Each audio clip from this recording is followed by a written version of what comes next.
Bonjour et bienvenue dans cette nouvelle leçon. La leçon d'aujourd'hui s'intitule le participe passé. On va d'abord commencer par définir c'est quoi le participe passé.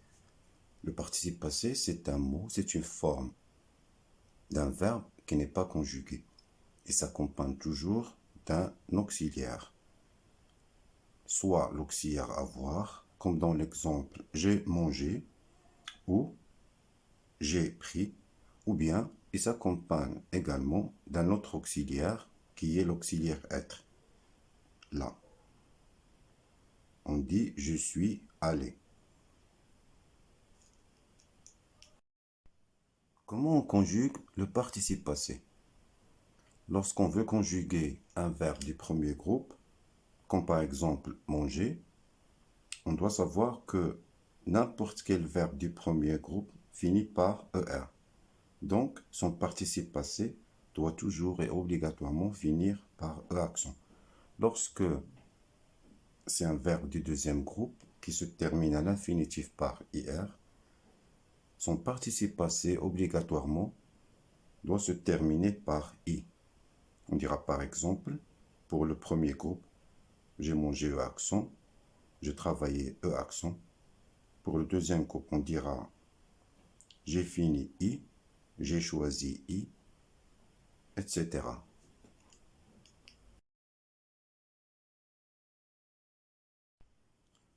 Comme on l'a dit avant, lorsqu'un verbe se conjugue à n'importe quel temps composé, il doit obligatoirement être conjugué avec un auxiliaire, que ce soit l'auxiliaire avoir ou l'auxiliaire être.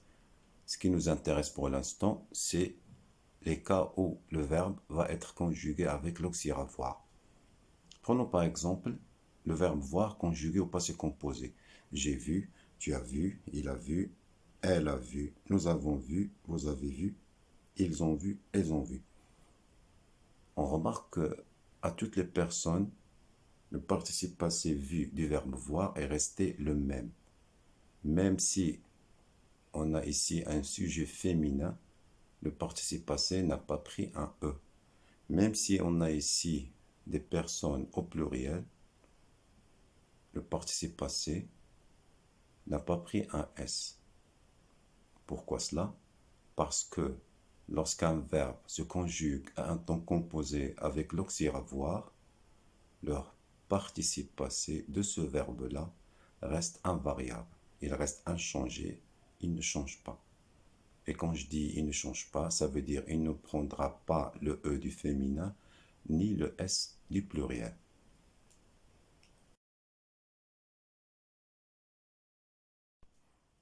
Qu'est-ce qui va se passer maintenant lorsque le verbe sera conjugué à un temps composé avec l'auxiliaire être?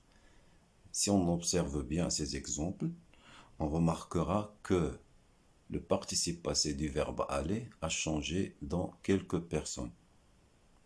Par exemple, il est resté le même dans la première du singulier, la deuxième du singulier et la troisième du singulier. Mais dans la troisième personne du singulier au féminin, le participe passé du verbe aller a pris un E. Pour quelle raison?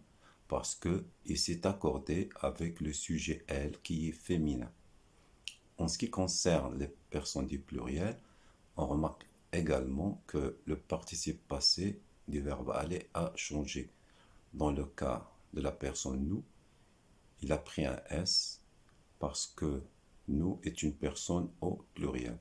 Lorsque nous indique le féminin, on ajoutera évidemment un E avec le S. Pareillement pour la deuxième personne du pluriel vous. Lorsqu'on parle à des personnes qui sont, par exemple, des garçons, on n'ajoutera que le S. Dans le cas où on parlera à des filles, on dira vous êtes allés et on ajoutera le E du féminin plus évidemment le S du pluriel. Et enfin, pour les personnes ils au pluriel, ils sont allés, le participe passé prend seulement le S du pluriel. Parce que ici, il est une personne au masculin.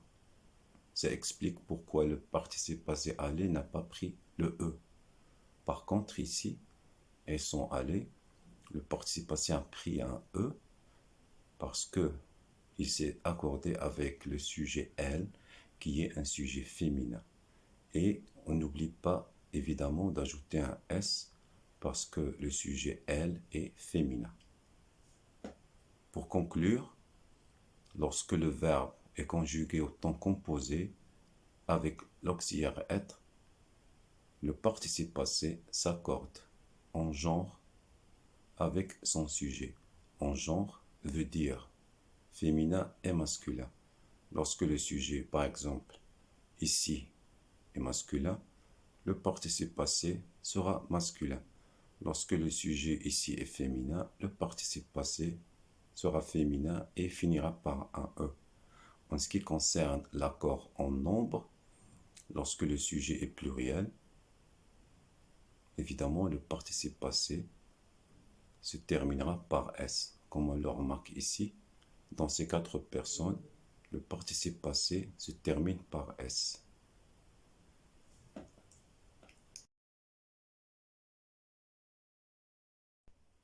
Maintenant, on va voir dans quel cas le participe passé utilisé avec l'auxiliaire avoir peut s'accorder avec son sujet en genre et en nombre.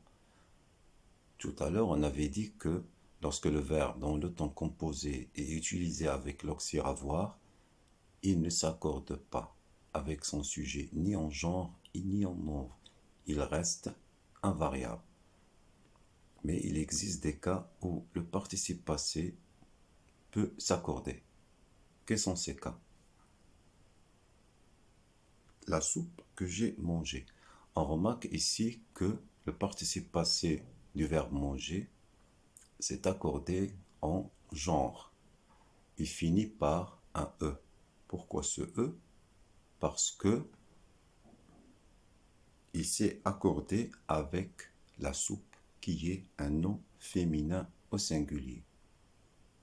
Et parce que aussi, la soupe qui grammaticalement a la fonction de COD est placée avant le verbe conjugué. Dans ce cas-là, le participe passé s'accorde en genre et en nombre avec le COD qui est placé avant. Et puisque le COD ici, la soupe, est féminin, singulier, le participe passé ne prendra que le E. C'est-à-dire ici, l'accord se fait seulement en genre. Dans l'exemple suivant, les soupes que j'ai mangées. On remarque que le participe passé du verbe manger a pris un E et un S. Pourquoi un E? Parce qu'il s'est accordé avec le COD, soupe, qui est féminin, pluriel. C'est pour cela que le participe passé a pris un E et un S. Ça veut dire ici, l'accord s'est fait en genre et en nombre. En genre, il a pris le E du féminin. En nombre, il a pris le S du pluriel. Et enfin, pour le dernier exemple, les exercices que j'ai écrits. On remarque que le participe passé du verbe écrire se termine par un S. Pourquoi? Parce qu'il s'est accordé avec le COD exercice. Et puisque le nom exercice est masculin pluriel, le participe passé écrit prend seulement le S du pluriel. Voilà donc dans quel cas le participe passé s'accorde avec l'auxiliaire avoir. Pour résumer, lorsque le COD placé avant le verbe conjugué a un temps composé, alors le participe passé s'accorde en genre et en nombre avec ce COD. Une petite remarque. Cet accord se fait lorsque le verbe est conjugué à un temps composé. Ça ne concerne pas les temps simples qui sont utilisés avec seulement un verbe et pas avec un auxiliaire.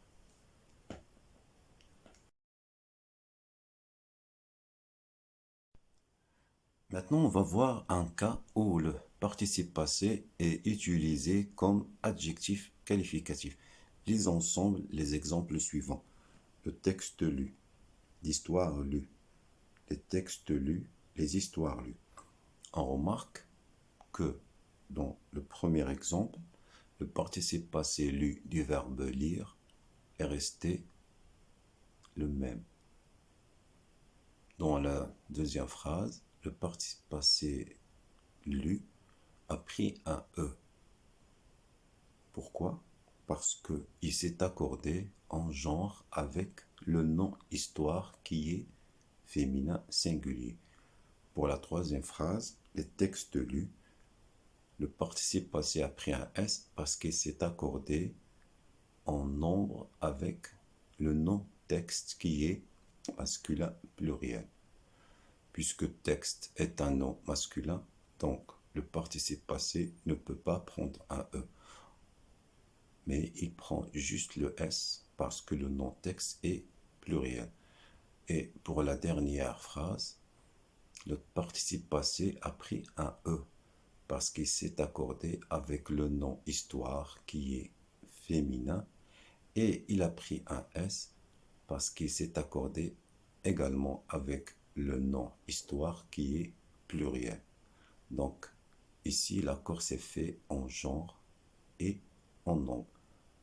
Donc pour résumer, lorsque le participe passé est utilisé comme adjectif, placé à côté du nom sans auxiliaire, l'accord se fait comme si c'était un adjectif qualificatif.